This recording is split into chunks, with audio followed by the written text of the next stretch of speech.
All right, guys, welcome into the latest episode of the Starting 11 podcast. My name is Emilio Pena, and I've got Grant Rowland here today. We had the Champions League, the semifinals just were finalized earlier this week. We're going to have Real Madrid and Manchester City playing for a chance to play against the winner of Milan and Milan. That's right, it's AC Milan and Inter Milan. The first time in, probably over 12 years since we've had these two playing in the, semi-league or the semifinals. Exciting games. I think I had the best accuracy out of all of us as far as picking these matchups. Not to hype myself up because I only got 50%, but it wasn't a great selection for any of us, really. We got surprised by the Milan teams. I think maybe part of it was Napoli had our hearts, I think, too. Yeah. Blinded by the injury to Victor Osimhen, who took him out the first game. Scored in the second game, but it was a little too late. I guess since we're talking about that, we can just jump into Napoli and Milan. Milan's just kind of been methodical this whole tournament, it seems like, just winning 1-0 after 1-0, and then, squeaked by with a 1-1 draw on Tuesday, I forget what day it was, but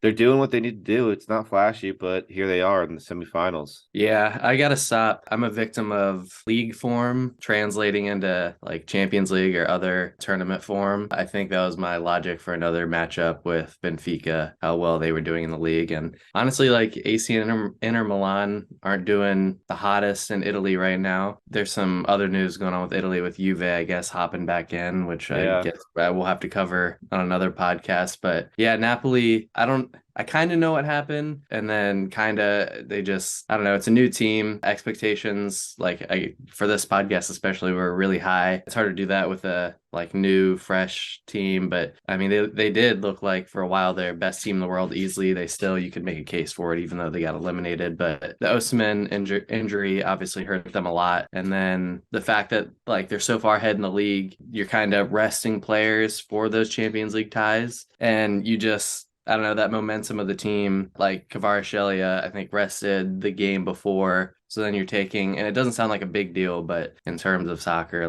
where every little thing matters, you need to keep that momentum up. And I mean, still, I'm not gonna trash on Napoli. They're having an incredible season regardless. And I don't know, maybe this is a good thing, and the players don't want to leave this summer, and that team can stay together for a little bit, and we get to see them grow and, I don't know, continue, not just have Napoli ripped apart, players going everywhere. But yeah, right. As far as AC Milan goes, I think they're the team I kind of want to win this. It'd be nice to see after, I don't even know how many years. They were one of the best teams in the world, pinnacle of soccer, and then kind of fell off for a while. And it's good to see them back. But yeah, like you said, very methodical.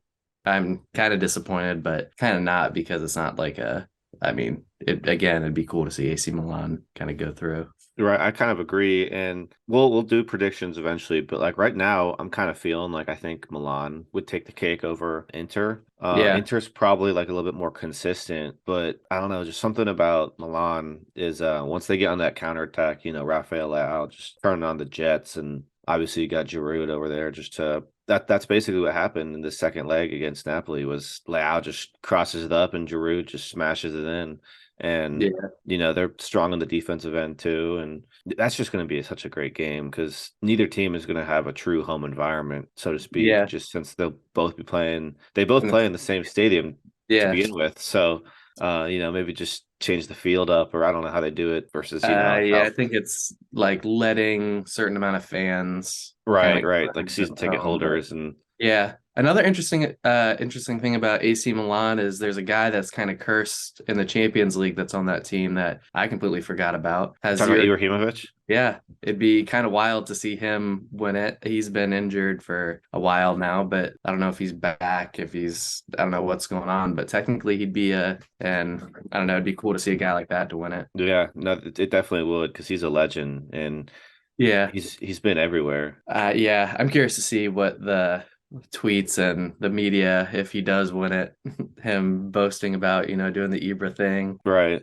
But they're gonna try and diminish it, even though it's still a championship. Yeah, I mean, he's a class player. He probably deserves one, but right, just to be on this stage at his current age and all the injuries he's had to begin with and everything is remarkable in and of itself, I would say. Yeah, leaving Europe, going to LA Galaxy, absolutely dominating the MLS, made it look like a joke league at that age, and then going back to AC Milan. I think he was playing pretty well up until the injury too. Even just if it was coming off off the bench. But yeah, that'd be really cool to see Ibra lift the Champions League trophy. Hell yeah. Switching over to the other side of the bracket, though, the one that we all did get right was Real Madrid and Chelsea. And we recorded it literally like 20 minutes before Graham Potter was sacked. Like we were talking about it, and Yeah.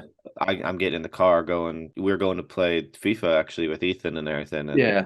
I'm in the car at the red light, and Morgan's just like, yo, Graham Potter got fired. So that didn't really affect our picks, though. I think No. I picked Chelsea to score, which was probably foolish. But Yeah. it was a 4-0 aggregate win. Madrid just doing what Madrid did, doing what Madrid does. You know, you could probably argue they could have been more dominant, but you could also argue that they probably took their foot off the pedal a little bit because in the first leg, maybe they were still very slim chance of competing in La Liga, and obviously the Copa del Rey is still at hand. So they were probably maybe trying to do a balancing act, but now it's full foot on the pedal for Champions League. So despite the not so inspiring performances, City still got their handful with Madrid, I'd say, and we'll get to City here in a second. I'll let you, if you had any comments about the Madrid and Chelsea, get to that first. Yeah, like you said, Real Madrid's kind of picking and choosing right now. The league isn't not winnable, but with Barcelona out of all the other competitions, solely focused on the league. Pedri coming back, Dembele coming back, De Jong coming back, like that seems wrapped up, so they can kind of fully focus on the league. Real Madrid, they not to say they were coasting, but I think they know. Like again, like we make fun of Chelsea a lot on this podcast, obviously. And this isn't like really a dig, but like just being completely honest, like Real Madrid knows like the standard they have to play at. Real Madrid or Chelsea, that second lineup, I think I texted you guys when I saw it. It was like the only attacking player they had out there was Kai Havertz. Like it seemed like Chelsea was kind of going for damage control, not letting that get too out of hand. Right. But they had some chances early. Like I don't know how much of the game you watched, but I think Conte was in a couple times and Yeah, had that's the thing is like we talk about their striker, their problems with strikers, but if they just had one of yeah. these guys to like tap these balls in or just who knows, man? Because yeah, like you said, Conte was right there. He's just so small. Yeah, they've again been doing this weird thing. They don't buy like an actual striker. I guess Lukaku is coming back in the summer. That didn't really work out the first time, but I don't know. But yeah, Real Madrid, like we've talked about before on this podcast, it's just like their tournament. They know what to do. They're so experienced. And then Rodrigo just turns into like CR7 every time he I mean, plays in the Champions League. he did a celebration. Yeah, he has, I forget he's like scoring a goal every like 60, 70 minutes on average right now for how young he is. And he's not like by any means like on Vinicius's level yet. He's still like working his way in there. But yeah, he's just a different animal in the Champions League. Yeah, I mean, you said it to start off the podcast, taking league form and trying to translate it into Champions League form. Real Madrid's probably the best example of that, where it could be struggling in the league, and next thing you know, they're winning 3 Champions Leagues in a row. Yeah, absolutely. I mean, we saw that like towards the end of the Ronaldo era with Zidane, like they won 3 in a row and weren't winning leagues or like the Spanish Cup tournaments. I don't know what it is. I wish like they could give us a little bit of that Champions League kind of form. But yeah, I mean, As long as it's not Bayern, I think you guys will be good. yeah, who they play in the first leg, Real Madrid of the Champions League? I can't even remember. It Oh, I feels don't like, know. Yeah, I don't remember. but I don't know. I feel like not to say they've like part of it is luck, but like let's see, round of 16. Oh, they played. Oh, Yeah, stop! You, I who they thought you were. played, dude? I thought you were fucking with me. No, no, I forgot about that. No, Yeah, I we was can like, get that out. no, no. I was like, I mean, I kind of made a dig at Barcelona, so I was like, oh, he's just throwing it back at me. Mm-mm. Yeah, I completely forgot, but I don't know. Going back to what I said about Manchester City, though, like they played Bayern Munich, and obviously they got Real Madrid next, but they kind of took that same approach that Chelsea did in a sense, where like you said, it was a little bit of damage control, but I feel like for Manchester City, rather, they were playing defensive, just so that way they couldn't risk letting Bayern Munich back into the game, because Bayern definitely had some chances in that game, and Yeah. since it was in Germany, I wouldn't say it would, it was likely or anything, but I don't think anyone would have been shocked if they came back and tied it and went to overtime or, went to penalty kicks or, if they even would have won by the margin of 4 goals. It would have been surprising, but I don't think anyone would have been like truly shocked. So, we got Manchester playing a little bit defensively. Holland actually missed a penalty kick, which was pretty surprising. I thought it was a Yeah. bit of a weak pen, but Upamecano just could not catch a break in this series at all. Yeah. I mean, he did catch a break because he did get a red card prior to the penalty kick, but it was offside. So, like, Yeah. It's an I guess overturn. technically he caught a break, but Yeah. like it just came back and was just as bad basically for him. Yeah, this one I was kind of torn. Like obviously you could see either of those teams. I went with Bayern just because it's their tournament and City are notorious chokers. But man, They City, still have time. There's yeah, still time. plenty of time. Yeah, they're just on another level right now. Like they had like a dip in form. They were like, I don't know the word, but like kind of like hesitant coming back post World Cup. And recently they've just been like Jack Grealish is playing incredibly. Holland is scoring goals like crazy again. De Bruyne looks like he's back. I mean, he had a There's that rough weird benching couple months there. situation, but Yeah, and then the whole Belgian team drama, whatever. Rodri, best central defensive midfielder in the world, probably right now. They're playing really well. As long as Pep doesn't do his overthinking, they should be fine. But they're one of those teams now. It's going to be interesting because like they're right there in the league with Arsenal because they're kind of choking this away, like letting City back in. City have a game in hand, are 4 points out. So assuming they win that, they're a point out from Arsenal. And I think there's like 8-ish games left at this point. yeah, So roughly. but yeah, City are built for this. I mean, they've got a loaded team. They have a lot of depth. But yeah, just kind of surprising. Bayern didn't come out. I don't know more, but there was also the drama with Sane and Mane. I mean, it's a weird season for Bayern. You don't really see this. So really surprised City kind of were that dominant in that tie. While we're talking about Bayern, though, I do want to ask you, do you think Bayern firing Nagelsmann and bringing in Tuchel at the time that they did, now that we see that they're eliminated from these two competitions and the Bundesliga is still very tight, do you think that they made, like a rash decision, like kind of just impulsive, or do you think that it's still to be told? Yeah, I mean, we talked about this on the podcast, I don't know,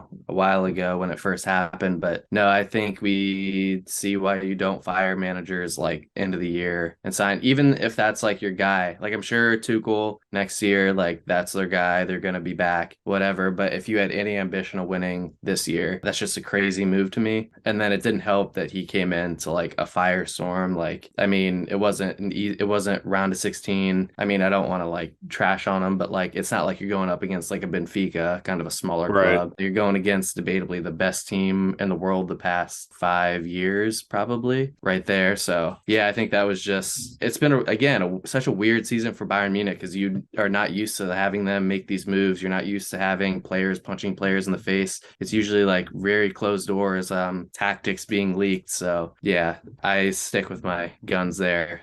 Maybe if you knew you were like letting Julian Nagelsmann go, like let him see out the season, have a contract pre-set with Tuchel and let him come in once the season's over. But yeah, I think that was a really rash decision. And I think Bayern Munich are really regretting it right now. Is Yeah. it Yeah. interesting to see what they do in the league too? Right. Because If this form continues and they lose out in the league. So yeah, they got pretty fortunate with. I mean, they had a tie this weekend, this draw with Hoffenheim, I think. yeah, And fortunately for them, so did Dortmund. So they didn't, drop any points or anything to Dortmund because that was Dortmund's opportunity to, seize the yeah, opportunity and take the lead. Since there's no more head to head or anything, it's right there with the Premier League in as far as exciting title races coming down the stretch. Now that we're approaching the semifinal matchup, just real quickly, who has the edge, Manchester City or Real Madrid? I think the better team is Manchester City, but as far as just experience in the tournament, which I think is kind of more important here, I'm going to go Real Madrid has the edge. I mean, think about it like Toni Kroos, 5 Champions Leagues. Benzema, pretty sure has 5 with them. Luka Modric, 5. Courtois has been in these big moments. Vinicius Jr. looking like debatably the best player in the world, probably the best left winger in the world. It's not a long season, this Champions League. I mean, it's 2 ties. It's not like it's a league where it's every week and like you're you're kind of grinding out results and kind of adds up and matter. It's just, yeah, you got 2 games to show it. Guys like Luka Modric right now probably aren't built for those like long tournaments, but if you just give them 2 games, like they can perform in that. I think City do get it done though, just because again, form right now. But again, this is like the City and Bayern Munich. It's so hard. You're kind of going against the cities and Bayerns who are just like always great in this tournament versus like a City team that's like kind of notorious for choking. But yeah, I think City go on, and they matched up last year, didn't they? Yeah. It was a pretty dramatic, Yeah, like City tied I it, think and Madrid, yeah, they had 2 goals in like extra time and won by 1 point. yeah. So a no away goal rule this year. Right. So we haven't really seen that like matter yet. Not that I can think of. So who knows? Maybe this is the tie for that to happen and It add hasn't some more drama happened to round of it. 16 and up at least. If it did, it was in Yeah, the qualifiers. yeah. So if I had to go, I'm going Manchester City 4-3. Yeah, I'm but again, gonna I'm not super confident in that. I'm gonna let it simmer a little bit for me before I make my Okay. ultimate decision. I Okay. was just looking. The first leg is at the Santiago Bernabeu, and the second leg is Ooh, at the Etihad. yeah. So I don't want to say that favors City, but it always does help. I feel like being able to come back to your home ground and play on Yeah. your own park. Yeah, for sure. But these first games seem like they're determining. It doesn't matter if you're home or away. There hasn't been a lot of like comebacks or I don't know, real competitive games. Like the first game seems like it determines pretty much what Hmm. this outcome is going to be. So, Unless uh, you're RB Leipzig. yeah, yeah. I that's still the worst take I've ever had on this podcast, saying that because City weren't doing great. They were Yeah, that's like when they were in that lull. I think that's when bumpy De patch and Bruyne. Yeah, because De Bruyne was out for that first game against Leipzig. yeah, and I was like, well, and that's when Leipzig were rolling too, and I was like, don't be surprised, watch out for them. And then Holland goes and scores 5 on 5, them. yeah. So, well, yeah, Better we're than not. Denmark though. Yeah, no, dude, the Denmark one, that's got to be Nope. worse. That's Yeah, got to be worse. that's never being forgotten. No, but Dude, before we finish off though, pivoting over to the Europa League, more Manchester drama. First leg of the Manchester United and Sevilla matchup. Manchester was up 2-0, and then they gave up 2 own goals at like at least like 95th minute, maybe even 90th in extra time. I don't remember. They choked hard, and then the second leg they just lost 3-0. It was pretty embarrassing. Probably the worst loss of the Eric Ten Hag era. But yeah, they're out of the tournament. They got a bunch of injuries right now. Do you think that they'll still finish in the top 4 of the Premier League and advance to the Champions League next year, or do you think that that's in jeopardy now? Because Newcastle is on their tail for third place, and then a combination of Tottenham, a very hot Aston Villa team, and then Brighton and Liverpool are kind of hanging around, but they're not that yeah, strong of candidates, but they're technically there. yeah, I think the craziest team in that is like I didn't even realize Aston Villa are genuinely right in there with, let's see, United and Newcastle and City all have played 30 games and Villa's played 31 and they're 3 points out of Tottenham. So, but They yeah, haven't lost since that Arsenal game. I know, dude, it's crazy. Like, I don't know what a season they're having. Shout out to Unai Emery. I'm Yeah. not a big fan of him, but as far as United go, I think they should be fine. But like you said, the injuries are kind of killing them right now. I'm like looking at the form of all these teams. I mean, yeah, I think they'll be fine. I don't see Tottenham too inconsistent to like really put a run together in these last 7 or 8 games. As good as Villa have been, I mean it's a 9 point difference right now with United having a game in hand, and then everyone underneath is just a little bit too far out, and then just not in great form. Like the Brentford's 3 losses and 2 draws in their last 5. I mean, we talk about going back to the Europa League tie. We talk about like the Real Madrids and the Bayern Munich's being like the Champions League, like that's just their tournament. That this is the Europa League is Sevilla's tournament. I don't even Right. know. Yeah, they won it the back-to-back years against Liverpool and someone else. They're always like super competitive in it. Seems like they're winning it like constantly. And again, it just shows like the league form equate to like other tournament form because Sevilla not too hot in La Liga right now, but obviously putting a run together in the Europa League. I would love to see a Europa League final of Roma and Sevilla have Jose Mourinho. I would love to see Roma potentially win a championship or a tournament trophy, and then obviously Jose, just so fun to watch. So yeah, I mean, I don't know how much. I guess United now can solely focus on the league. I don't know if there's any other tournaments going on that they'd potentially be in, but I think they're all up. So yeah, I think they'll be fine finishing in the top four spot. Going back to Europa League, though, does that mean you think it's going to be Roma and Sevilla advancing? Are we down to the semifinals in the Europa League? But yeah, it's those two teams. It's Roma and Leverkusen, and then Juventus and Sevilla. Interesting. Yeah. Yeah, Juventus isn't there's some crazy news going on with them too. We'll have to talk about Zidane potentially coming back to coach them. But yeah, I think Sevilla just like a better team, like quicker, more athletic, just play better, more of a threat attacking. Juventus kind of stale. They've been playing better though, but again, this is just like kind of Sevilla's tournament. And then on the other side, Roma and Leverkusen, like it's hard to go against Jose Mourinho. This was Leverkusen of like last year, the year before, potentially sending them through, but Roma look like they're playing really well right now. I think they've had like a decent, all right start to the season in Italy, and they're starting to surge right now. So yeah, I think it'll be Roma, Sevilla, and after that, who knows? But I feel like you what? can't sleep on Leverkusen though, because as much as we talked about, I mean, we didn't talk about them much, but we just talked Yeah, about Unai Emery and the job he's doing at Aston Villa. But Javi Alonso has been yeah, doing a crazy job at Leverkusen this season since taking over. Took them from yeah, 16th place to sixth, I think, currently. So, yeah, don't sleep on Leverkusen either. But I can definitely see Roma advancing. They're in Champions League contention in Serie A, and like you yeah, said, they got the special one coaching them up. So, yeah. um, definitely going to be an exciting matchup. As much as we talk about the Champions League, Europa League has been that much equally entertaining this year. Yeah, for sure. There's obviously a lot of big teams in it. One of them notably getting bounced out by Man United, but we won't talk about that. That But was a great series, though. it was, and that was unfortunate for us, the timing, because that was like peak, like hot Manchester United. Yeah, Yeah, I mean, yeah. it is kind of disappointing seeing them go out, and I don't really know what happened. I guess it is injuries and the Casemiro suspension or whatever, but they were like genuinely so fun to watch in that like time period. They were just scoring goals. Rashford was I'll absolutely say, yeah, it's Rashford. He's been injured. yeah, yeah. But yeah, I mean, it looks like as for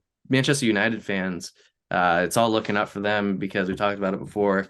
They have their guy in Ten Hag, so maybe they're going to open up the wallets a little more than they have been in recent seasons, and we can see a title challenge from Manchester United last year or next year. Yeah, I think we're priming towards that. Hopefully, hopefully some of these bigger clubs are a little bit more competitive. As much as we rag on Chelsea and everything, hoping for a Yeah, little bit of a rebound just for the sake of the competitiveness and everything. yeah. So I They need think the year that they last won the Premier League too is they were out of European competition. So tough. The hill is steep from the climb, but not improbable. Yeah, people, I mean, we've been in like just a crazy era that's kind of coming to an end with like the Messi and Ronaldo Real Madrid teams, some like Sir Alex Ferguson United teams, all that. So like we expect these teams to like go far in every tournament, but yeah, people just you don't understand. Like we've been so like our brains just fried from all that talent, all that like greatness. Like Hmm. kind of coming back down to earth and kind of realizing like how hard it actually is to compete in every tournament and win multiple trophies a year. So Exactly. But yeah, I think that'll do it for us this week. Got a fun week of games this weekend. Should determine some rankings and everything for us to talk about next week. And then, yeah, we'll get back into it next week. Thanks for tuning in. yep. Forza AC Milan. I thought that was an England jersey, honestly. No, it's like an old, there's like a little, I don't know if you can see it, like the AC Milan Oh, logo. yeah, I see it there. That's dope. Yeah.